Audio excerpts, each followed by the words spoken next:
Bom dia a todos. O meu nome é Luís Ferro e eu dou-vos uma vez mais as boas-vindas ao canal Chaumbra.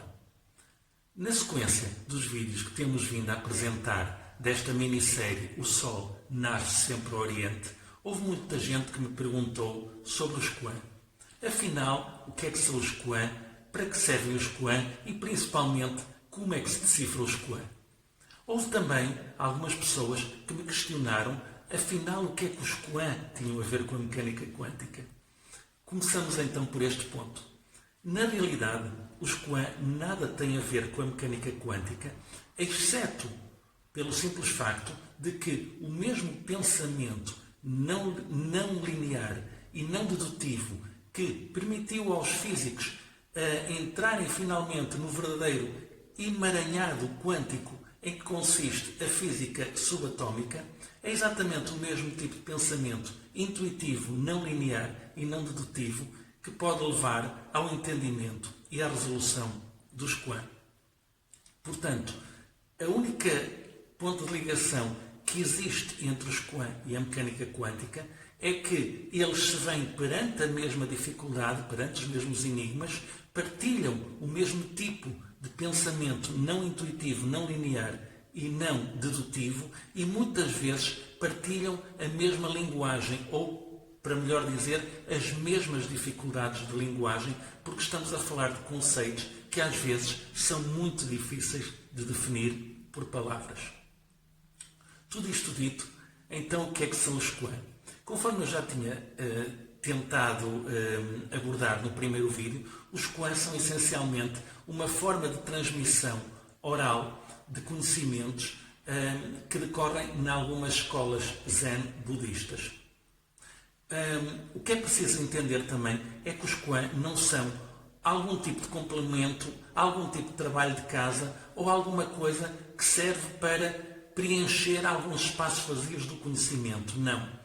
Em determinadas escolas zen, nomeadamente na escola Rinzai, todo o conhecimento, desde que o monge, o discípulo, iniciasse a sua aprendizagem, até que eventualmente consegue atingir o seu grau de mestre e esperançosamente atinge a iluminação, todo e qualquer conhecimento, desde o início até o final, é transmitido na forma destes pequenos enigmas, destas pequenas charadas de Quãs.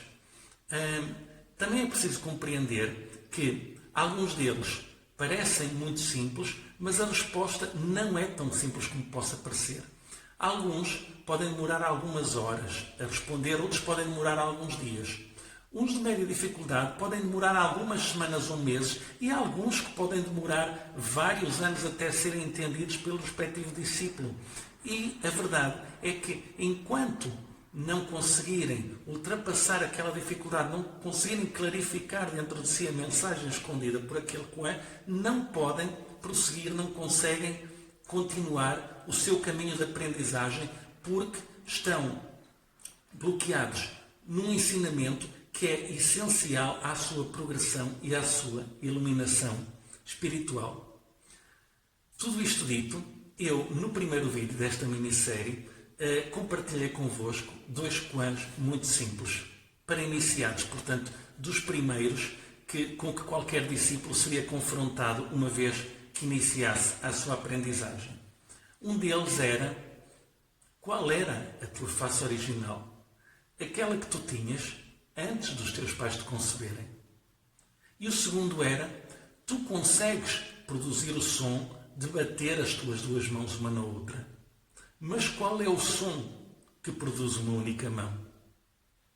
Portanto, estes dois Quãs, que eu já partilhei convosco no primeiro vídeo desta minissérie, não contam. A partir de agora, eu vou compartilhar convosco mais 14 Quãs, vou tentar ordená-los numa ordem crescente de dificuldade. Lembrem-se que alguns deles podem levar algumas horas, outros dias, outras semanas, e que alguns podem demorar mesmo muitos anos a serem entendidos, portanto, não se julguem. Alguns são muito cómicos, mas todos eles têm debaixo de si uma profunda sabedoria e um profundo conhecimento a ser descoberto. Espero que desfrutem deles. Gostava só de deixar uma nota prévia antes de passar à recitação dos Qur'an. Ao contrário daquilo que está estipulado aqui na sociedade ocidental, em que existe alguma reserva e até algum temor da parte do aluno, do discípulo, em abordar o seu mestre, isso não se passa de maneira nenhuma na sociedade oriental e menos ainda na tradição budista. Faz inclusivamente parte da tradição budista algum atrevimento do discípulo em relação ao mestre, nomeadamente na insistência em obter respostas e esclarecimentos às suas dúvidas. Existe inclusivamente uma tradição muito enraizada em algumas escolas budistas que parte, portanto, de um autêntico bombardeamento do discípulo ao seu mestre, repetindo-lhe, às vezes exaustivamente, sempre a mesma pergunta, na esperança de que, ou porque o mestre lhe desse uma resposta de uma maneira diferente, ou lhe desse sempre a mesma resposta, de alguma maneira essa nova resposta pudesse ultrapassar a sua dificuldade de atenção e a sua dificuldade de entendimento naquela questão específica. Tudo isto para dizer que alguns dos Qur'an são apresentados voluntariamente pelo mestre ao seu discípulo quando entende que ele está pronto para eles, e outros o mestre está pacientemente à espera que o seu discípulo venha com a pergunta certa para então ser ele a bombardeá-lo com esses Qur'an. Qual seria a pergunta certa? Mestre, o que faço a seguir? Mestre, como faço para atingir a iluminação? Mestre, qual é o meu próximo passo no meu desenvolvimento?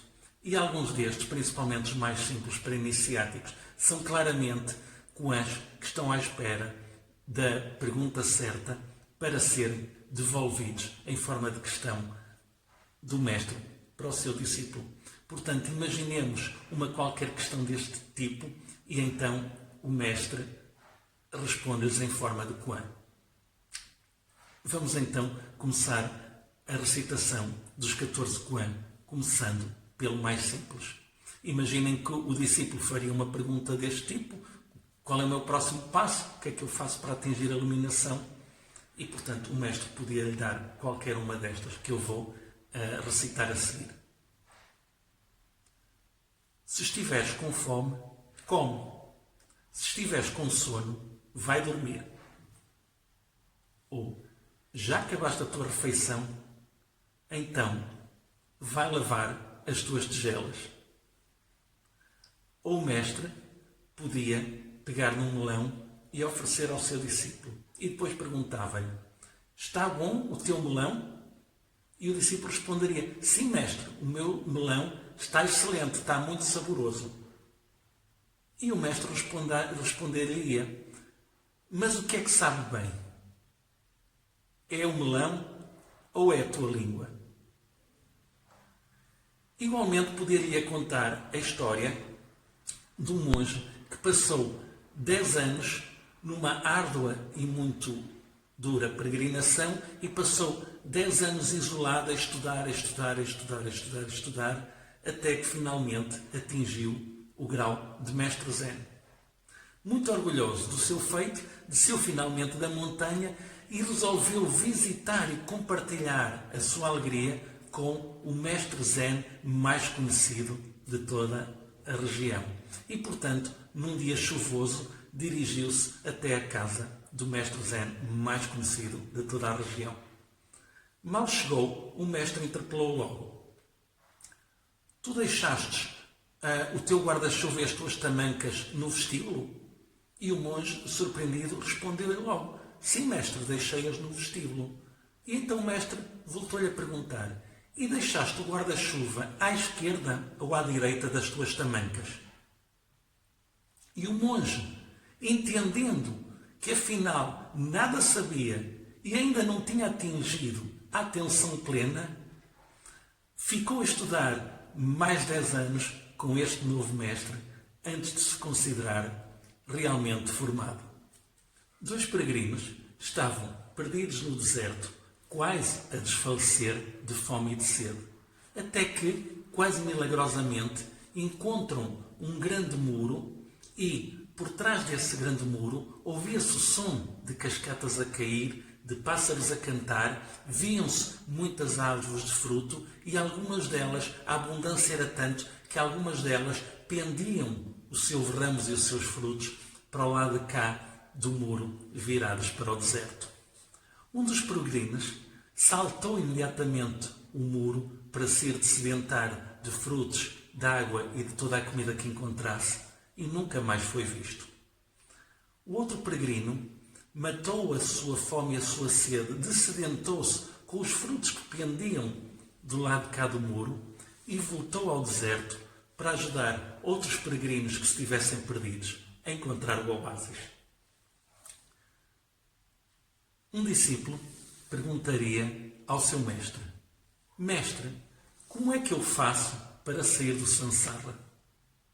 E responderia o seu mestre: Mas filho, quem é que te colocou lá? Um dia, um mestre taoísta, muito conhecido, teve um sonho maravilhoso.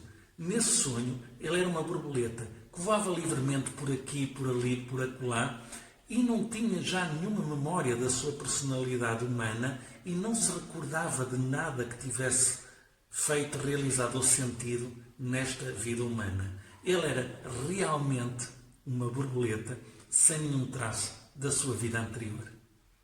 Até que de repente acordou na cama. E então ele pensou para si próprio: será que eu antes era um homem adormecido, a sonhar que era uma borboleta a esvoaçar no céu? Ou será que eu sou, na realidade, uma borboleta a esvoaçar no céu, a sonhar que sou um homem adormecido nesta cama? Um dia, o mestre Zen estava a fazer as suas recitações noturnas quando um ladrão entrou em sua casa e o ameaçou imediatamente com uma espada, exigindo-lhe o dinheiro ou a vida. O mestre, que estava a recitar as suas sutras, pediu educadamente: por favor, não interrompa as minhas recitações, mas se é dinheiro que deseja, pode encontrá-lo naquele móvel na gaveta de cima. O ladrão dirigiu-se imediatamente ao móvel, retirou todo o dinheiro e ia dirigir-se de novo para a janela por onde tinha entrado, quando o mestre Zen o interpela e lhe diz: por favor, não leve o meu dinheiro todo, porque eu amanhã tenho que pagar os meus impostos. Então, apiadando-se do mestre Zen, o ladrão deixou uma pequena quantidade de dinheiro em cima do móvel e ia de novo sair com o resto do dinheiro, quando o mestre Zen o volta a interpelar e diz-lhe: quando recebemos um presente, devemos sempre agradecer pelo presente que acabamos de receber. Por favor, agradeça. E o ladrão, muito surpreendido, agradeceu ao mestre Zen pelo dinheiro antes de saltar pela janela e de escapulir na noite. Alguns dias depois, noutro assalto que tinha perpetrado, o ladrão é preso e é levado a tribunal. E acabou por confessar vários crimes, incluindo o assalto que tinha praticado contra o mestre Zen. Portanto, quando o mestre Zen foi chamado a tribunal para testemunhar contra aquele ladrão, ele disse: não, no que me diz respeito, este homem não praticou nenhum crime. Eu ofereci-lhe dinheiro e no final ele até foi muito educado e agradeceu-me. Portanto, no que me diz respeito, ele não praticou nenhum crime. Alguns meses depois de cumprir a sua pena por todos os outros assaltos, excetuando do mestre Zen, pelo qual não foi condenado, pois foi inocentado, o ladrão dirigiu-se à casa do mestre Zen e serviu como seu discípulo até o resto da sua vida. Igualmente, um homem riquíssimo e muito abastado pediu ao mestre Zen, mais conhecido de toda a sua região, que fosse à sua casa e escrevesse um decreto de prosperidade e de felicidade para acompanhar a sua família por todos os tempos. E o mestre, quando lá chegou, pegou num papel e escreveu simplesmente: o pai morre, o filho morre, o neto morre. Escusado será dizer que o homem riquíssimo ficou completamente indignado. Mas então eu chamei-o aqui para você me escrever um decreto de prosperidade e de felicidade para a minha família, para nos acompanhar até à eternidade. E o Senhor escreve-me esta barbaridade: morre o pai, morre o filho, morre o neto. E o mestre Zen respondeu simplesmente: Se o seu filho morresse antes de si, o senhor ia ficar tristíssimo. Se o seu neto morresse antes de si e do seu filho, você e o seu filho iam ficar tristíssimos. Mas se cada um morrer na ordem em que eu escrevi, que é a lei natural e o curso natural da vida, a vida segue o seu trâmite e ninguém fica triste, porque é esse o curso natural da vida. E ouvindo as palavras do mestre Zen, o homem riquíssimo fez-lhe uma vénia e agradeceu-lhe profundamente. Durante as guerras civis no Japão feudal, havia um general que era especialmente conhecido pela sua grande crueldade. E quando as notícias da sua aproximação a uma determinada aldeia se fizeram ouvir, toda a população fugiu imediatamente com a roupa que trazia no corpo, a correr pela sua sobrevivência. Todos, menos um velho monge que vivia nas redondezas. Por isso, quando o general entrou na aldeia, ele encontrou exatamente aquilo que esperava encontrar, uma aldeia deserta.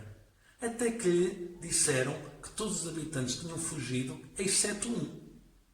Muito surpreendido, o general fez questão de ir conhecer essa pessoa. E quando chegou ao velho templo, onde o monge vivia, e este não o tratou com o habitual terror e resignação a que ele estava habituado, o general ficou perfeitamente indignado. E, portanto, sacou a sua longa espada e dirigiu-se ameaçadoramente na direção do monge e disse: seu tolo, tu não entendes que estás perante um homem que pode trucidar-te num abrir e fechar de olhos nos próximos segundos?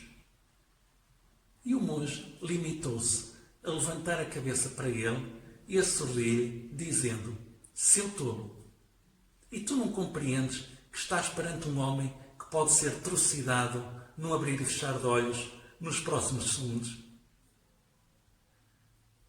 Dois monges iam numa peregrinação de volta ao seu mosteiro, quando começou a chover muito, uma chuva terrível que transformou as estradas em autênticos rios e lamaçais. E quando chegaram ao cruzamento de uma determinada estrada, que estava transformada num autêntico rio pela força da lama e da chuva, encontraram uma jovem mulher muito bonita, elegantemente vestida num kimono, que estava à beira da estrada, abrigada debaixo de um pequeno guarda-chuva, porque era perfeitamente impossível para ela atravessar e vencer a força da correnteza. Um dos monges, portanto, apiadou-se da mulher e pegou nela cuidadosamente ao colo e transportou-a através da chuva e da lama para o outro lado da estrada e prosseguiram a sua viagem. À noite, quando chegaram ao convento, o segundo monge virou-se indignadamente para ele, porque tinha estado a reprimir a sua fúria durante várias horas até que chegassem ali. Como é que tu foste capaz de fazer uma coisa dessas? Tu sabes muito bem que a nós, monges, está-nos proibido qualquer contacto com mulheres, especialmente jovens e bonitas. Como foste capaz de praticar este ato hediondo e quebrar os teus votos? E o outro monge limita-se a responder: eu peguei naquela mulher e deixei-a do outro lado da estrada à beira do rio. Por que é que tu ainda a carregas contigo? Um famoso samurai, reconhecido por todos pela sua coragem, pela sua bravura, de regresso de mais uma conquista muito retumbante para a sua fama, passou por uma determinada região e resolveu ir visitar o mestre Zen mais famoso daquela zona. E mal se viu na sua presença, questionou imediatamente: mestre, se existe um inferno e um paraíso, onde é que eles estão? E o mestre virou-se para ele e questionou: mas quem é você? E o samurai identificou-se: eu sou um samurai. E o mestre Zen soltou uma gargalhada e riu-se despreciativamente: você, um samurai? Mas que espécie de tolo empregaria alguém como você para o proteger? Você parece um mendigo. O samurai ficou indignado ao ouvir aquilo e começou a lentamente desembainhar a sua espada furioso. E o mestre Zen não ficou por aí e prosseguiu: ah, você tem uma espada. mas aposto que ela está tão cega e tão romba que é incapaz de me cortar a minha cabeça.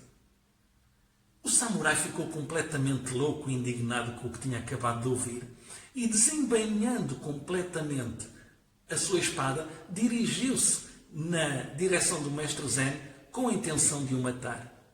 E quando ele estava quase a chegar à sua beira, o mestre Zen disse simplesmente: acabou de se abrir o portal do inferno. Detendo-se subitamente e percebendo toda a sabedoria do mestre, o samurai voltou a embainhar a sua espada e curvou-se respectivamente numa vénia em direção ao mestre Zen, agradecendo-lhe toda a sua sabedoria. E o mestre Zen responde-lhe ternamente: acabou de se abrir o portal do paraíso. Havia um homem que queria ficar muito rico e todos os dias ele rezava encarecidamente pela sua própria riqueza e pelo seu próprio sucesso. Um dia, quando voltava das suas orações em pleno inverno, descobriu no chão uma carteira recheada de dinheiro, onde se via o dinheiro a sair pelas bordas da carteira. Ele tentou imediatamente ir buscá-la, mas a carteira estava tão enraizada dentro do gelo que, por mais esforços que fizesse, ele não conseguia arrancá-la de lá. Então, vendo que era impotente de arrancar com as suas próprias forças, ele resolveu urinar em cima dela para derreter o gelo e conseguir soltar a carteira e o dinheiro. E depois, quando acordou na cama, o homem sentiu-se todo molhado. E por último, eu deixo-vos com uma das minhas favoritas e também uma das que eu considero mais engraçadas. A determinado período da sua aprendizagem, o mestre interpelaria o discípulo: você acha que um cão também tem a natureza de Buda? Se você disser que sim, eu vou bater em você. Mas se você disser que não, eu também vou bater em você. Por isso vá, corra ao mundo e pesquise. Mas qualquer que seja a sua resposta, eu vou bater em você. E sem mais explicações e sem mais delongas, eu deixo-vos a meditar sobre todos estes koans. E se quiserem arriscar um prognóstico ou um entendimento para um, para vários ou até para todos eles, podem deixá-los nos comentários abaixo para tentarmos comparar algumas versões engraçadas sobre o entendimento que cada um de nós terá sobre cada um destes koans. Eu, por mim, despeço-me até ao próximo vídeo do canal Chambra e agradeço-vos profundamente por estarem aí. Um dia abençoado para todos.